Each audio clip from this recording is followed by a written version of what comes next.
दोस्तों नमस्कार, this is आलोक। घटना चक्र के ऑफिशियल यूट्यूब चैनल पे आपका बहुत बहुत स्वागत है। 22 दिसंबर 2024 की घड़ी बहुत नज़दीक आ गई है और मैं उम्मीद करता हूं कि आपने कमर कस ली होगी और तैयारी आपकी बहुत अच्छी चल रही होगी, बहुत बेहतर चल रही होगी। तैयारी के 3-4 दिन पहले कुछ टॉपिक ऐसे होते हैं जिनको एक बार कवर किया जाना बहुत ज़रूरी होता है और ये टॉपिक ऐसे टॉपिक हैं जो परीक्षा का आधे से ज़्यादा सेगमेंट कवर करते हैं। हमने तकरीबन 2017-18 से लेकर 2023 तक के पेपर को एनालाइज किया और उसमें एक चीज़ पे गौर किया कि कुछ प्रश्न ऐसे हैं जिनके पूछे जाने की संभावना बहुत ज़्यादा होती है और ये प्रश्न ऐसे हैं जो जीएस के 150 क्वेश्चन जो पूरे पूछे जाते हैं उसमें कई बार तो इनकी संख्या 75 से ज़्यादा होती है, 75 से ज़्यादा होती है। और ये टॉपिक आपको जरूर जानना चाहिए कि परीक्षा के पहले इन टॉपिक्स को आप जरूर पढ़ें। मतलब मैं ये कह सकता हूं कि अगर इन टॉपिक्स को आपने नहीं पढ़ा है तो आप अपने साथ एक अपराध कर रहे हैं। मैं ये क्यों कह रहा हूं? मैं इसलिए कह रहा हूं कि इन टॉपिक से संबंधित परीक्षा में प्रश्न ज़्यादा पूछे जाते हैं, उनकी प्रायिकता ज़्यादा होती है, उनकी संभावना ज़्यादा होती है। और हम इसको कैसे चेक करते हैं, कैसे समझ पाते हैं कि ऐसी चीज़ है? तो हम क्या करते हैं, जो प्रीवियस ईयर क्वेश्चंस हैं उनका अध्ययन करते हैं, उनको एनालाइज करते हैं और तब इस निष्कर्ष, इस कंक्लूजन पर पहुंचते हैं कि जो मैं आज डिस्कस करने जा रहा हूं, जिन टॉपिक्स के बारे में डिस्कस करूंगा, वो परीक्षा में पूछे जाने की पॉसिबिलिटी ज़्यादा रखते हैं। टॉपिक को मैं एलेबोरेट नहीं करूंगा, लेकिन टॉपिक के बारे में बताऊंगा कि ये फला फला टॉपिक है और वो टॉपिक आप जरूर पढ़ लीजिए एग्जाम के पहले। और अगर आप वो पढ़ लेते हैं तो आपके लिए बेहतर होगा, आपके लिए फ़ायदेमंद होगा। तो हम शुरुआत करेंगे इंडियन पॉलिटी एंड कॉन्स्टिट्यूशन से। इंडियन पॉलिटी एंड कॉन्स्टिट्यूशन का सेक्शन बहुत ब्रॉडर है, बहुत बड़ा है। आप जानते होंगे, आप सब कोई इंडियन पॉलिटी और कॉन्स्टिट्यूशन कोई बुक पढ़ते होंगे, टेस्ट सीरीज लगाते होंगे, लेकिन कुछ महत्वपूर्ण सेगमेंट ऐसे हैं जो आपकी परीक्षा के लिए बहुत महत्वपूर्ण है, जैसे पार्ट्स ऑफ द कॉन्स्टिट्यूशन, संविधान के भाग। संविधान के भाग से प्रतिवर्ष प्रश्न पूछे ही जाते हैं, इसलिए आप ये याद जरूर रखें कि संविधान का कौन सा भाग है और उस भाग में क्या क्या है। भाग 1 में क्या है, भाग 2 में क्या है, भाग 3 में क्या है। जैसे भाग 3 में फंडामेंटल राइट्स है, भाग में 4 में क्या है, भाग 5 में क्या है, कार्यपालिका किस में आती है, संसद किस में आती है, भारत का सुप्रीम कोर्ट किस में आता है। तो ये सारी चीज़ें आप याद रखें। तो पहला टॉपिक है पार्ट्स ऑफ द कॉन्स्टिट्यूशन, संविधान के भाग। दूसरा पार्ट है important articles of the constitution, specially 1 से 51 तक। संविधान के महत्वपूर्ण अनुच्छेद। संविधान के महत्वपूर्ण अनुच्छेद जो होते हैं, इससे 2 सवाल की टेंडेंसी हर साल होती है, कुछ डायरेक्ट कुछ इनडायरेक्ट, और वो सवाल ज़्यादा इंपॉर्टेंट हो जाते हैं जो चर्चा में होते हैं। जैसे अगर हम इकोनॉमिक वीकर सेक्शन की बात करें, ईडब्ल्यूएस की बात करें, तो ईडब्ल्यूएस के तहत भारत के संविधान के 2 आर्टिकल में परिवर्तन किया गया। पहले अगर मौलिक अधिकार की बात करेंगे तो 15 में 6 जोड़ा गया और 16 में 6 जोड़ा गया। तो ये आर्टिकल आपके लिए महत्वपूर्ण हो जाता है। आपको ये ध्यान देना है कि वर्ष भर में कौन सी ऐसी इंपॉर्टेंट घटना है जो आर्टिकल से डायरेक्टली इनडायरेक्टली रिलेटेड है।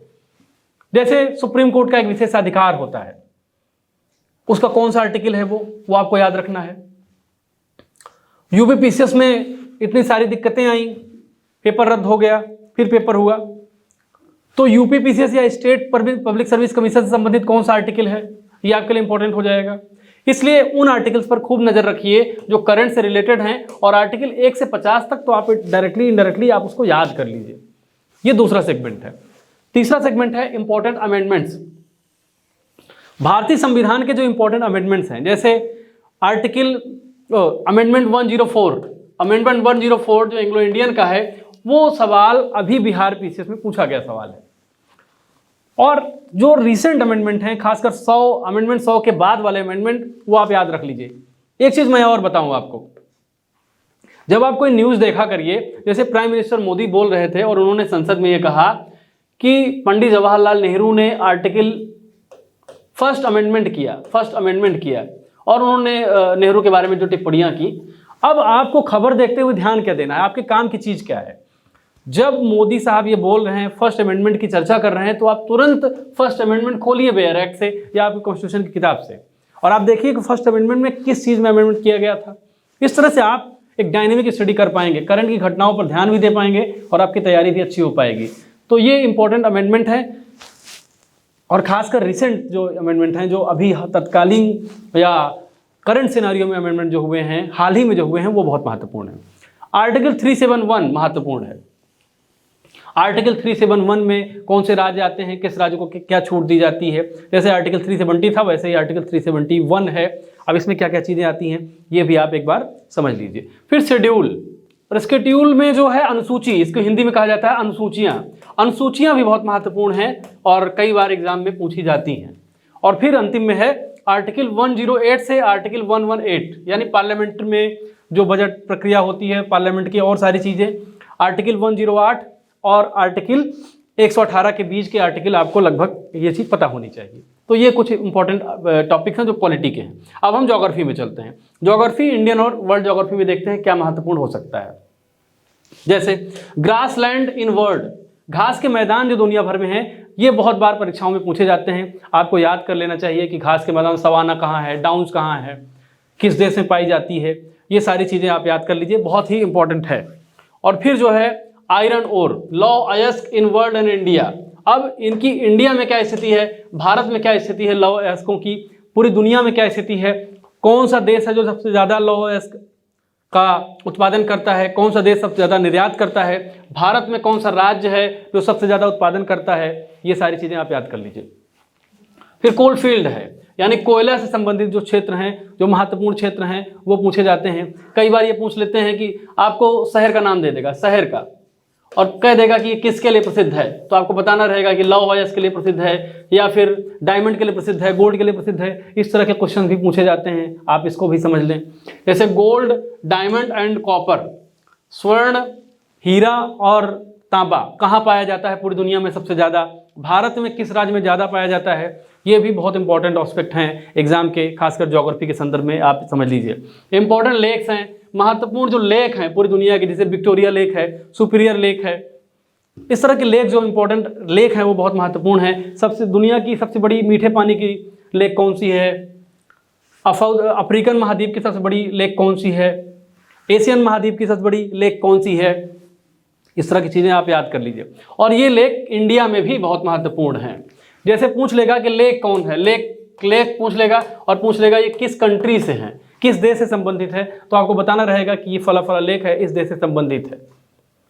तो इस तरह की चीज़ें भी आप बहुत महत्वपूर्ण हैं और आप इसको याद रखिए। एक चीज़ मैं और ऐड कर दूं, देखिए समुद्री मार्ग भी बहुत महत्वपूर्ण है, और समुद्री मार्ग तब और महत्वपूर्ण हो जाते हैं जब कोई युद्ध चलता है, वार। जैसे वॉर जब होता है, जब किसी दो देशों के बीच, तो आज का जो पूरा ग्लोबल सिनारियो है, आज वैश्वीकरण का युग है।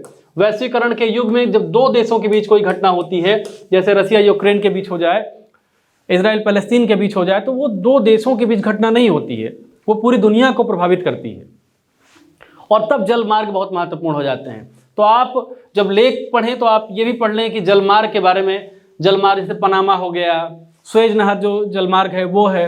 अगर ये करंट से रिलेटेड किसी भी वजह से चर्चा में है तो आप इसका जरूर अध्ययन कर लें। फिर डिस्प्यूटेड एरिया, जैसे डिस्प्यूटेड एरिया क्यों महत्वपूर्ण हो जाता है। डिस्प्यूटेड एरिया आपको लगेगा कई बार एग्जाम में नहीं पूछता है, लेकिन वो पूछता है। जैसे आपको याद होगा कि रसिया ने यूक्रेन के दो राज्यों पर कब्जा कर लिया था, लुहांस्क और डोनेत्स्क, दो राज्य थे। अब ये दो राज्य परीक्षा में पूछा गया सवाल है ये। अब ये दो राज्य कहाँ से सीमा छूते हैं, या फिर रसिया के किस राज्य से सीमा छूते हैं, कौन सी लेक वहाँ पे है, इस तरह के प्रश्न पूछे जा सकते हैं। इजराइल पैलेस्तीन का पूरा ज्योग्राफी आप देख लीजिए कि कौन सी वहाँ लेक है, कौन सी नदी है, या उसकी ज्योग्राफी क्या है। इजराइल से लगा हुआ देश कौन सा है, जॉर्डन उसके बगल कहाँ है, इस तरह की चीज़ें आप देख लीजिए। डिस्प्यूटेड एरिया है, जैसे सीरिया में इस समय गृह युद्ध की स्थिति है, सीरिया, तो आप ये समझना चाहिए कि सीरिया किस नदी के किनारे स्थित है, कोई नदी है भी कि नहीं, उसके बगल देश कौन से हैं, सीरिया की सीमा किन देशों से लगती है। इस तरह की चीज़ें आप, मुझे लगता है ये सब चीज़ें आप जानते भी होंगे, लेकिन मैं इस वक्त आपको याद दिला रहा हूँ कि आप इन सब सारी चीज़ों को एक बार रिमाइंड जरूर कर लें। तो ये है टॉपिक। इंपॉर्टेंट ट्रिब्यूटरीज जो हैं, सहायक नदियाँ और सहायक नदियाँ होती हैं, वो भी आप समझ लें। जैसे गंगा की सहायक नदी क्या है, महानदी की क्या है, दक्षिण भारत में जो सबसे बड़ी नदी है उसकी सहायक नदी कौन सी है, दामोदर की सहायक नदी कौन है, महानदी की सहायक नदी कौन है। और सहायक नदियों के साथ साथ ये भी ध्यान रखें कि कौन सी सहायक नदी लेफ्ट से आती है या राइट से आती है? ये भी कई बार सवाल पूछता है एग्जाम में, ये चीज़ भी आप समझ लें, जान लें। और एक बात, जब करंट की घटना का अध्ययन करें, जब आप करंट अफेयर्स पढ़ें, जैसे दृष्टि मैगजीन से आप करंट अफेयर्स पढ़ते होंगे, तो उसमें ध्यान दीजिए कोई ऐसी परियोजना जो नदी पर आधारित हो, अगर परियोजना है, प्रोजेक्ट है, तो आप उसको केवल करंट से मत समझिए कि करंट से ही आ जाएगा। अगर मान लीजिए कोई प्रोजेक्ट है जो किसी रिवर के किनारे बन रहा है, उसको इनॉग्रेट किया प्राइम मिनिस्टर ने किया, किसी राज्य के चीफ मिनिस्टर ने किया, तो ये भी आप समझ लें, उस नदी के बारे में भी थोड़ा सा अध्ययन कर लें, उस रिवर के बारे में भी पढ़ लें, और उसकी सहायक नदियों के बारे में पढ़ लें, और सहायक नदियों के पढ़ने के साथ साथ लेफ्ट और राइट से क्या क्या मिलती हैं, इसके बारे में भी थोड़ा अध्ययन कर लें, बेहतर होगा आपके लिए। और फिर वाटरफॉल्स, आप पूरे देश में सबसे बड़ा कौन है जलप्रपात, पूरी दुनिया में सबसे बड़ा कौन है, इस तरह चीज़ों को लेकर आप सहज रहें और पढ़ते रहें। नॉर्थ ईस्ट ट्राइब्स, यानी नॉर्थ ईस्ट, उत्तर पूर्व में जो प्रमुख जनजातियां हैं उनके बारे में पढ़ लें। और फिर नॉर्थ ईस्ट की जो बाउंड्री है वो किस स्टेट से छूती है, और किस कंट्री से छूती है, ये दोनों चीज़ें भी बहुत महत्वपूर्ण हैं। और फिर जो है एक इम्पॉर्टेंट चीज़ है, और जो जनगणना है, जनगणना से 3-4 सवाल पूछा जाएगा। तो जनगणना से जो है आप उत्तर प्रदेश की जनगणना और पूरे देश की जनगणना आप एक बार पढ़ लें। और मुझे लगता है कि आज उत्तर प्रदेश की जनगणना शायद मोहित जी ने पढ़ा दिया है, यहाँ पे वीडियो जाकर आप देख सकते हैं हमारे यूट्यूब चैनल पर, और इंडिया की भी जनगणना शायद वो आज पढ़ाएंगे, तो ये चीज़ आप जो है देख लीजिए। अब इकोनॉमी की बात करते हैं, इकोनॉमी में क्या इंपॉर्टेंट है। इकोनॉमी में जो थ्योरीज वगैरह आप पढ़े होंगे वो तो जानते होंगे, लेकिन अब यूपी बजट की चर्चा कर लेते हैं। जैसे यूपी बजट एक इंपॉर्टेंट सेगमेंट है इकोनॉमी के लिए। अब यूपी बजट आपको हमारे चैनल पर मिल जाएगा, और यूनियन बजट भी मिल जाएगा, इकोनॉमिक सर्वे। तो इस सेगमेंट से भी 4-5 सवाल आपके पक्के हो जाएंगे, 4-5 प्रश्न आ जाएंगे, तो ये चीज़ आप भी ध्यान रखें। अब इन्वायरमेंट की बात करते हैं। आपको भरोसा नहीं होगा कि 2023 का जो पेपर हुआ था यूपीपीसीएस में, उसमें इन्वायरमेंट से लगभग 22 से 24 सवाल थे। अब 22-24 क्यों कह रहा हूँ, एग्जैक्ट नंबर क्यों नहीं कह रहा हूँ, क्योंकि ज्योग्राफी और इन्वायरमेंट कई बार ओवरलैप कर जाता है। और 26 सवाल थे हिस्ट्री से। हिस्ट्री को सबसे ज़्यादा माना जाता है कि सबसे ज़्यादा इसका प्रतिशत सबसे ज़्यादा होना चाहिए, सबसे ज़्यादा भारांक इसका होना चाहिए, लेकिन इन्वायरमेंट हिस्ट्री को टक्कर दे रहा है। और इन्वायरमेंट क्यों टक्कर दे रहा है, देखिए सिविल सर्विसेज जो आयोग होता है, लोक सेवा आयोग जो होता है, वो ये चेक करता है कि आप कितने जागरूक हैं, आपकी जो रिसेंट इंसिडेंट्स हो रहे हैं, जो तत्कालीन जो घटनाएं हो रही हैं, इन घटनाओं के प्रति आपकी जागरूकता कितनी है, आपकी दृष्टि कितनी है, दुनिया में जो घटित हो रहा है उसके प्रति आपके कान खड़े हो रहे हैं कि नहीं, वो ये चेक करता है।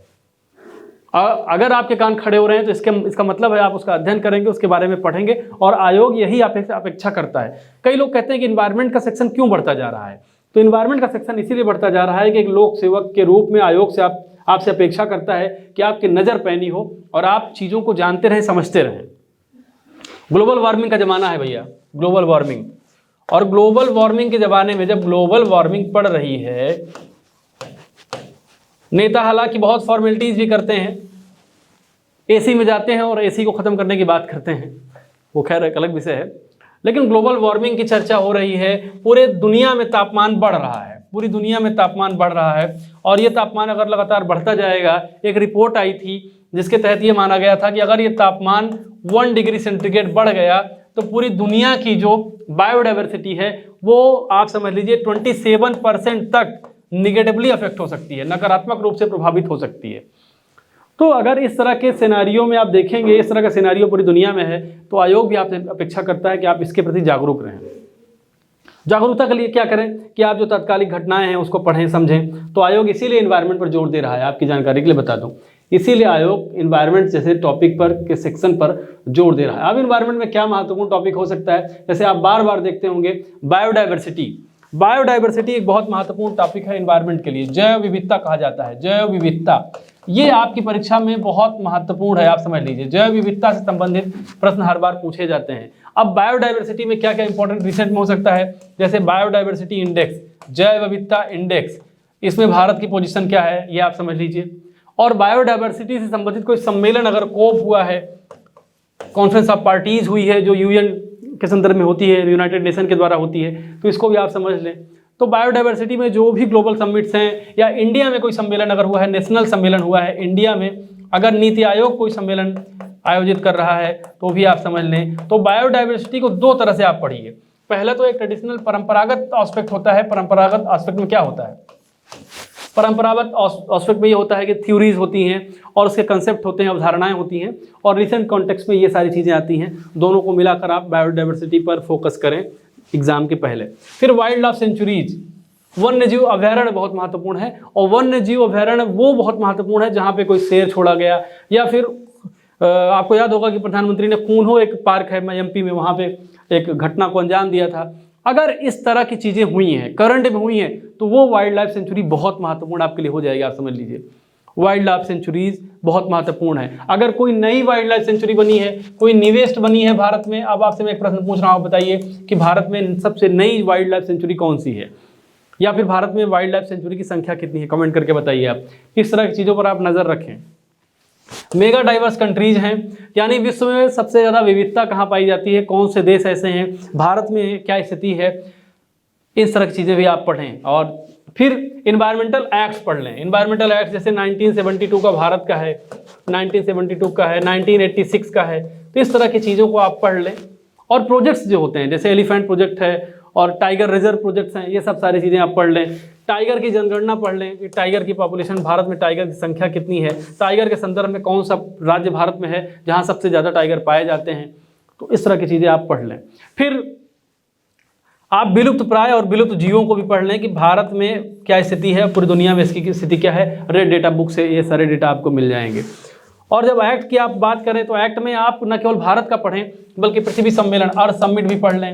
अर्थ समिट जो पृथ्वी सम्मेलन होता है, चाहे 1992 का अर्थ समिट हो और उसके बाद के जितने भी अर्थ समिट हो, कार्टाजेना प्रोटोकॉल क्या है, जितने भी एक्ट्स हैं, कार्टाजेना मिनीमाता कन्वेंशन क्या है, ये सब सारी चीज़ें आप एक्ट्स को आप एकदम समझ लीजिए। वो एक्ट्स की जब मैं बात कर रहा हूँ तो ये एक्ट्स इंडिया के बारे में भी बात कर रहे हैं और वर्ल्ड लेवल पे भी बात कर रहे हैं। एक्ट और कॉन्फ्रेंसेज समझ लीजिए बहुत महत्वपूर्ण है। एक्ट्स और कॉन्फ्रेंसेज ये बहुत महत्वपूर्ण है, आप समझ लीजिए। जब मैं एक्ट्स की बात कर रहा हूँ, अधिनियमों की बात कर रहा हूँ, तो ये न केवल इंडिया की बात कर रहा हूँ बल्कि वर्ल्ड की भी बात कर रहा हूँ। और कॉन्फ्रेंसेज की जब मैं बात कर रहा हूँ तो ये वर्ल्ड लेवल पे जितनी कॉन्फ्रेंसेज हुई है महत्वपूर्ण कॉन्फ्रेंसेज, चाहे वो अर्थ समिट हो, कार्टाजेना प्रोटोकॉल हो, इसके अलावा मिनीमाता कन्वेंशन हो, मतलब आप इसमें भी अलग अलग कैटेगराइजेशन होते हैं। जैसे कोप का सम्मेलन हो गया, अब कोप 26, कोप 27, कोप 28, इस तरह की चीज़ों को आप याद करने की, समझने की जरूरत है। अब कोप 27, कोप 28 बहुत नया है तो पूछ लेगा कोप 28 की थीम क्या हो सकती है, कोप 27 की थीम क्या हो सकती है, या कोप 27, कोप 28 कहाँ आयोजित हुआ, इस तरह की चीज़ें पूछ सकता है। कोप भी कई सारी चीज़ों के लेकर अलग अलग हो सकते हैं, बायोडाइवर्सिटी का अलग मामला होता है। तो मतलब आप कॉन्फ्रेंसेज पे बहुत नज़र रखें और किसी भी किताब से इसको आप जरूर पढ़ लें। जो ट्रेडिशनल कॉन्फ्रेंसेज, पहले कॉन्फ्रेंसेज हुई हैं, उनको आप पढ़ लें तो आपके एग्जाम के लिए बेहतर रहेगा ये। और फिर पॉल्यूशन को पढ़िए। पॉल्यूशन में, और खासकर पॉल्यूशन में दो चीज़ें बहुत महत्वपूर्ण हैं, वाटर एंड एयर, जल प्रदूषण और वायु प्रदूषण। जल प्रदूषण और वायु प्रदूषण आपकी परीक्षा के लिए बहुत महत्वपूर्ण है, इन दोनों पर नज़र रखें। वायु प्रदूषण क्यों महत्वपूर्ण है? क्योंकि वायु प्रदूषण में आप एयर क्वालिटी इंडेक्स आता है, एयर क्वालिटी इंडेक्स। अब एयर क्वालिटी जो इंडेक्स होता है ये भी दो तरह का होता है। एक होता है नेशनल लेवल पे तो आप बता दीजिए भारत के स्तर पर सबसे ज़्यादा प्रदूषित शहर कौन सा है, सबसे स्वच्छ शहर कौन सा है, मतलब वायु की बात कर रहा हूँ। और पूरे वर्ल्ड के स्तर पे भी आता है, तो वो आप वर्ल्ड के स्तर पे भी ये चीज़ें देख लें। फिर कोप की बात मैंने कर ही ली। ISA जो इंटरनेशनल सोलर अलायंस, अंतर्राष्ट्रीय सौर गठबंधन। अब अंतर्राष्ट्रीय सौर गठबंधन की अगर आप चर्चा करेंगे तो ये पूछ लेगा इसका हेडक्वार्टर कहाँ है, तो इसका हेडक्वार्टर गुरुग्राम में है। अब इसमें कितने मेंबर हैं और मेंबर में न्यूएस्ट मेंबर कौन है, सबसे नया मेंबर कौन है, इस तरह की चीज़ें भी आपसे ये पूछ सकता है। तो ये एक इम्पॉर्टेंट एस्पेक्ट इन चीज़ों का है। अब चर्चा करते हैं हम साइंस की। देखिए साइंस सेक्शन भी बहुत महत्वपूर्ण होता है, आप समझ लीजिए एग्जाम में आपके विज्ञान का जो सेक्शन होता है वो बहुत महत्वपूर्ण होता है। और साइंस में बायोलॉजी, साइंस में सबसे पहले हम बात करेंगे बायोलॉजी की। अब बायोलॉजी में क्या महत्वपूर्ण हो सकता है, देख लीजिए बायोलॉजी में क्या महत्वपूर्ण हो सकता है। जैसे जब बीमारियों की बात करते हैं तो बैक्टीरिया की भी आप, बैक्टीरिया और वायरस यानी जीवाणु और विषाणु, इन दोनों को बहुत अच्छे से पढ़ लें। और कौन सी बीमारी जीवाणु जनित है, कौन सी बीमारी विषाणु जनित है, इस तरह चीज़ों को आप बहुत अच्छे से पढ़ लें। अगर यूएन ने अगर किसी बीमारी को किसी देश को किसी बीमारी से मुक्त किया है तो आप पढ़ लें उसको, और उस बीमारी के बारे में भी आप पढ़ लें। तो मतलब जो चीज़ चर्चा में रहे उसको जो है आप आराम से पढ़ लें। और डिजीज़ के संदर्भ में कुछ महत्वपूर्ण बीमारियां आप पढ़ भी सकते हैं जो बहुत, जैसे क्रॉनिक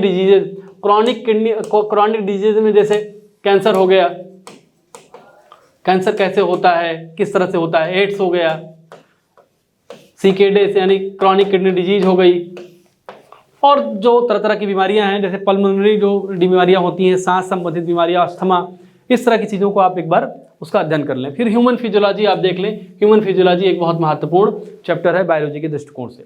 फिर हार्ट सिस्टम देख लें, हृदय जो सिस्टम होता है, हृदय पद्धति कैसे काम करती है, सर्कुलेटरी संचार जो सिस्टम होती है उसके बारे में देख लें। फिर नर्वस सिस्टम जो मस्तिष्क वाला मामला होता है वो कैसे होता है, प्रमुख एंजाइम और हार्मोन क्या होते हैं, विटामिन कौन कौन से महत्वपूर्ण हैं, तो इस तरह की चीज़ों को आप देख लें। अब फिजिक्स में चलते हैं। फिजिक्स में देखिए लाइट आप अच्छे से पढ़ लें, जैसे फिजिक्स में आप लाइट अच्छे से पढ़ लें, यानी प्रकाश अच्छे से आप पढ़ लें। फिजिक्स में लाइट आप अच्छे से पढ़ लें, प्रकाश को, और हीट ऊष्मा को आप अच्छे से पढ़ लें तो आपको काफ़ी कुछ कवर होने की संभावना रहेगी। फिर केमिस्ट, और हाँ, एक टेक्नोलॉजी का एक बहुत इंपॉर्टेंट एस्पेक्ट है, वो क्या है, टेक्नोलॉजी का एक बहुत इंपॉर्टेंट एस्पेक्ट है न्यू डेवलप्ड इन टेक्नोलॉजी। जो नई तकनीकें आई हैं, जो टेक्नोलॉजी में नई तकनीकें आई हैं, खासकर इंटरनेट ऑफ थिंग्स IoT, जैसे चैट GPT आया था तो इसके संदर्भ में इंपॉर्टेंट सवाल आ सकता है। चैट GPT हो सकता है, और चैट GPT किसका है, इसकी संस्था कौन सी है, करंट अफेयर्स भले आपको लगे ये, लेकिन टेक्नोलॉजी है। चैट GPT के अलावा जैसे गूगल का जो चैट GPT है, गूगल का जो आर्टिफिशियल इंटेलिजेंस फॉर्म है वो क्या नाम है उसका, तो इस तरह की चीज़ें भी आप पढ़ लीजिए। फिर केमिस्ट्री में जो है इंपॉर्टेंट क्या है, इंपॉर्टेंट केमिकल्स, महत्वपूर्ण जो रसायन होते हैं और उनका डेली यूजेस क्या होता है, दैनिक जीवन में उनका उपयोग क्या होता है, ये आप पढ़ लें। जैसे बिहार में बेकिंग सोडा संबंधित सवाल पूछा था। तो मतलब देखिए केमिस्ट्री या फिजिक्स में सवाल वही पूछा जाता है जो आपके दैनिक जीवन में महत्वपूर्ण हो, तो ये चीज़ आप ध्यान रखें। फिर हिस्ट्री की चर्चा कर लेते हैं। हिस्ट्री में क्या महत्वपूर्ण, जैसे आपको बता दूं कि हिस्ट्री में पिछले साल 26 क्वेश्चन, इसके पहले 32 क्वेश्चन, इसके पहले 28 क्वेश्चन, इतने सवाल हिस्ट्री से आए हैं। और अगर इतने सवाल हिस्ट्री से आए हैं तो ये सेगमेंट आप कितना महत्वपूर्ण है जब समझ सकते हैं। और जो मैंने आपको ये बताया है, ये सारी चीज़ें जो मैं आपको बताने जा रहा हूँ, इसमें आप समझ लीजिए 60 के एबव क्वेश्चन केवल इसी सेगमेंट से हैं। इसलिए ये सेगमेंट आपके लिए मैं डिस्कस करने आ रहा हूँ या आया हूँ। तो ये चीज़ आप देख लीजिए। देखिए हिस्ट्री में 1885 से 1947 तक का जो क्रोनोलॉजी है पूरी वो आप पढ़ लीजिए। कांग्रेस की स्थापना से, जैसे आप कांग्रेस की स्थापना से लेकर भारत की स्वतंत्रता तक जितनी क्रोनोलॉजी हुई है इसको आप अच्छे से पढ़ लीजिए, ये समझ लीजिए। फिर काकोरी एक्ट पढ़ लीजिए क्योंकि बहुत चर्चा में है ये, इसलिए महत्वपूर्ण हो सकता है, मैंने इसको विशेष रूप से इंगित किया है। फिर एक्ट्स में क्या पढ़ लें आप, 1909 का एक्ट पढ़ लीजिएगा, अगर ना पढ़े हो तो जरूर पढ़ लीजिएगा, बाकी जो आप पढ़ चुके हैं उसकी बात अलग है। 1919 का एक्ट पढ़ लीजिएगा, 1935 का एक्ट पढ़ लीजिए, 1947 का एक्ट पढ़ लीजिएगा। फिर रिलीजियस रिफॉर्म, जो धार्मिक सुधार आंदोलन हुए हैं जिसमें राजा राम मोहन राय के बारे में पढ़ लीजिएगा। ये कौन से समाचार पत्र निकालते थे, क्या मैगजीन निकालते थे, इनकी भाषा क्या थी, तो इस तरह की चीज़ें आप जरूर पढ़ लीजिएगा जब किसी के बारे में पढ़िएगा। और फिर दयानंद सरस्वती के बारे में पढ़ लीजिएगा, रानाडे के बारे में पढ़ लीजिए, फूले के बारे में पढ़ लीजिए। फिर गांधी का वायकाम सत्याग्रह जरूर आप पढ़ लीजिएगा, ये महत्वपूर्ण है आपकी परीक्षा के लिए। और फिर इंपॉर्टेंट बैटल्स आप पढ़ लीजिए, जो महत्वपूर्ण युद्ध हुए हैं हिस्ट्री में, जो भी महत्वपूर्ण युद्ध हुए हैं उसको आप जरूर पढ़ लीजिएगा। मोहम्मद गोरी का युद्ध हो, चाहे उसके बाद जो पानीपत का युद्ध, फिर जितने भी महत्वपूर्ण युद्ध हुए हैं, प्लासी का युद्ध, बक्सर का युद्ध, इस तरह की चीज़ें आप जो एक बार जरूर समझ लीजिए, पढ़ लीजिए। बुद्धिज़्म पर फोकस करिएगा, बुद्धिज़्म पर, और फिर जैनिज़्म पर फोकस करिएगा। बुद्धिज़्म में जैसे नालंदा को जो है पुनः उद्घाटित किया है प्राइम मिनिस्टर ने, बिहार में है, तो इंटर रिलेट करके पढ़िए करंट को, जैसे नालंदा के बारे में यहाँ जिक्र भी किया गया है। फिर पिलर्स ऑफ अशोका पढ़ लीजिए, अशोक साहब का जो स्तंभ हैं, अशोक के स्तंभ जो हैं वो बहुत महत्वपूर्ण है परीक्षा के दृष्टिकोण से, कई बार ये पूछे भी जाते हैं, तो इसको जरूर आप पढ़ लीजिएगा, ये महत्वपूर्ण है। फिर शिवाजी को कैबिनेट को पढ़ लीजिएगा, शिवाजी के कैबिनेट में कौन कौन था, क्या कहा जाता था, बिहार में इसके संबंधित प्रश्न भी आया है। फिर अकबर की जो जितने युद्ध अभियान थे या अकबर के जो महत्वपूर्ण कार्य थे उसको पढ़ लीजिएगा, ईयर वाइज पढ़ लीजिएगा अकबर के। और फिर दिल्ली सल्तनत सिस्टम, इसका शासन, इसके प्रशासन कैसे था, इसकी प्रशासनिक व्यवस्था पर खास जोर दीजिएगा। राजनीतिक व्यवस्था पर उतनी जोर भले न दीजिएगा, प्रशासनिक व्यवस्था पर इस पर आप जोर दीजिएगा। तो ये इतने इंपॉर्टेंट टॉपिक थे जो आपकी परीक्षा के लिए महत्वपूर्ण हो सकते हैं, और मैं आपको ऑल द बेस्ट बोलूँगा कि 22 दिसंबर आप 22 दिसंबर को आपका पेपर है और 22 दिसंबर में आप फतह करके आएँ और हम फिर मेंस के लिए चर्चा करें कि आप मेंस में कैसे अच्छा कर सकते हैं। घटना चक्र आपके लिए अवेलेबल रहेगा, बेहतर करने का प्रयास करता रहेगा। एक बात मैं फिर से जानकारी दूँ, आप घटना चक्र PCS चैनल जरूर सब्सक्राइब कर लें, घटना चक्र PCS, क्योंकि हम धीरे धीरे अपना सब कुछ जो सिविल से रिलेटेड होगा ये इसी चैनल पर शिफ्ट करेंगे, क्योंकि सिविल के लिए हम लोग सोच रहे हैं कि एक डेडिकेटेड चैनल होना चाहिए जो सिविल सर्विसेज पे ही केंद्रित हो। तो अपनी तैयारी को बेहतर अंजाम दीजिए, बेहतर परफॉर्म करिए, आगे बढ़िए। विदा लेते हैं, नमस्कार।